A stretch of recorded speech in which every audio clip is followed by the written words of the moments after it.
One of our YouTube members, Box, wrote in, Ben has absolutely lost me at this point. He used to be part of my news diet, but he really crashed out. Yep.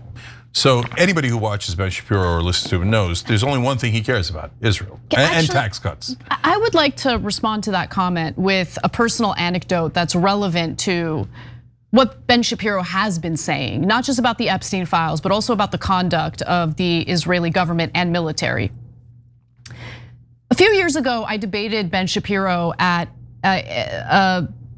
in Pennsylvania for it was like the business community coming together, and I was supposed to be, the Chamber of Commerce. The Pennsylvania Chamber of Commerce invited me to debate Ben Shapiro on economic matters, of course.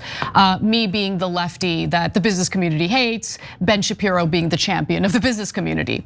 But something came up in the context of that debate that really stayed with me because it actually had a positive influence on me in that it helped me understand the argument that some on the right were making because I had misunderstood it. I still disagreed with it, but I at least understood at least what they were talking about, right? And it was about the shooting of unarmed black people in this country, racism, all of that.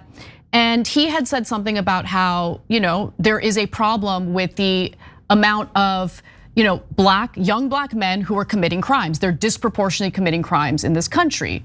And I asked him a question. I pushed back, obviously, and I said, well, you think that they're just inherently violent? And he's like, no, there's a problem with the culture. That's what he said. I, as a parent, believe that if you're going to teach— You think there's no systemic racism? I believe that it depends on how you define systemic racism. So if you're talking about legal regimens of racism, no. If you're talking about history has after effects, of course.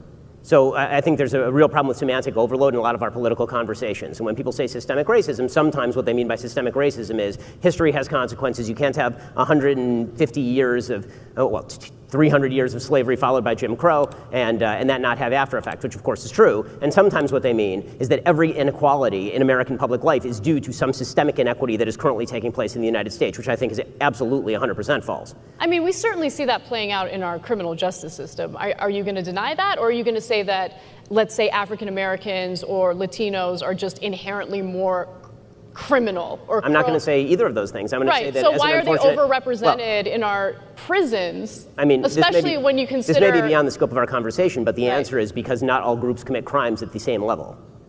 That has nothing to do with genetics. That has everything to do with circumstances. Can you guys hold those thoughts on education? Because I do want to get back to some of that too, but let me move on to something else we talked about.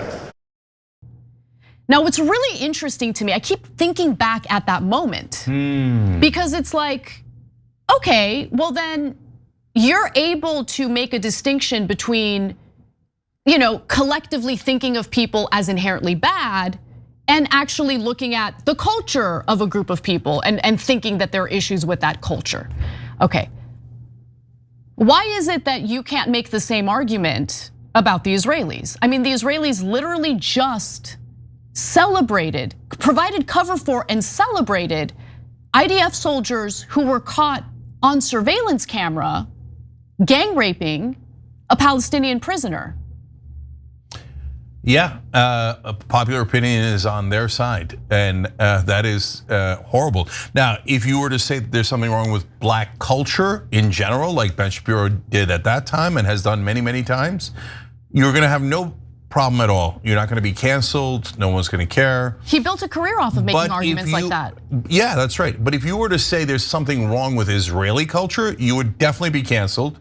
And everybody would say you're an anti-Semite and the worst person in the world, and no one should ever hire you again, and your voice should be extinguished. So which one is it? Is it that black people are inferior to Israelis, so we're allowed to talk about their culture?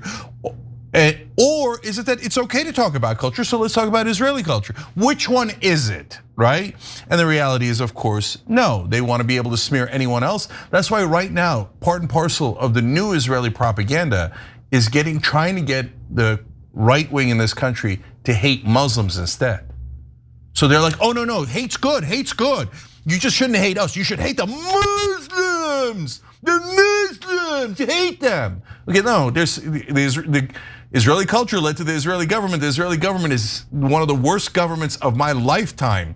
So yes, we gotta fix things, but you can't have any honest conversation because everyone's gonna be called an anti-Semite and smeared forever. Last thing on Ben Shapiro, I had a debate with him at Politicon, and he lost his own audience on one topic. when he defended money in politics. Gee, I wonder why Ben Shapiro defended money in politics. Yeah.